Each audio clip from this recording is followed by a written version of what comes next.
Here we have a quadratic, and we're going to use the completing the square method to solve. And what makes this one a little bit different than our previous example is that the a value is now equal to something other than 1. And we know, in order to complete the square, a's got to be equal to 1. So my first step is I'm going to divide everything by 2. So I get x squared plus 5 divided by 2 is just 5 over 2, x minus 3. And we divide the 0 by 2 also, but it's still equal to 0. Now, completing the square is the process that we're going to use to force a quadratic to factor by creating a perfect square trinomial.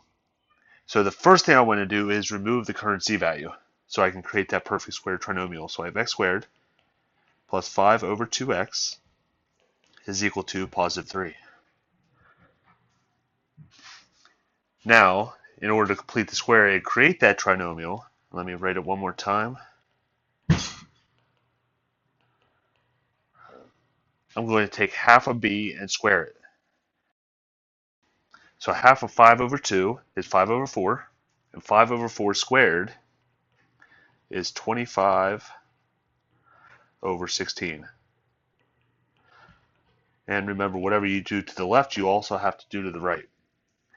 So it's just like if I have a balance, and I got to keep my equation balanced, the equal sign's in the middle. If I add 25 over 16 to this side, to keep it balanced, I have to do the same thing to the opposite side. That way my balance doesn't tip over. And again, to find that new value, we take 1/2 of b and we square it. So 1/2 5 over 2 is 5 over 4. 5 over 4 squared is 25 over 16. So now I'm going to take that perfect square trinomial and factor it. And over here we get 73 over 16. So we have x plus and we have x plus. And I know that the relationship between this b value and my last terms is always 1/2. So I have half of 5 over 2, which is 5 over 4. Okay? Because 5 over 4 times 5 over 4 is also 25 over 16. Now I'm going to rewrite that as a perfect square, not perfect square, but a binomial squared. So x plus 5 over 4 squared is equal to 73 over 16.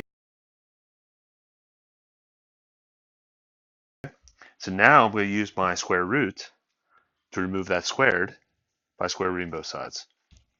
That gives me x plus 5 over 4 is equal to plus or minus the square root of 73 over square root of 16. Now we don't need to worry about rationalizing this one because square root of 16 is a perfect square, so we'll just take the square root.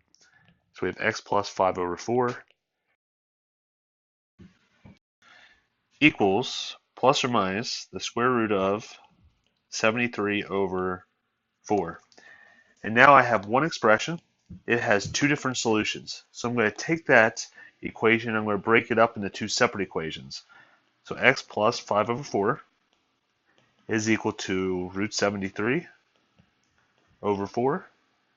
And x plus 5 over 4 equals negative root 73 over 4.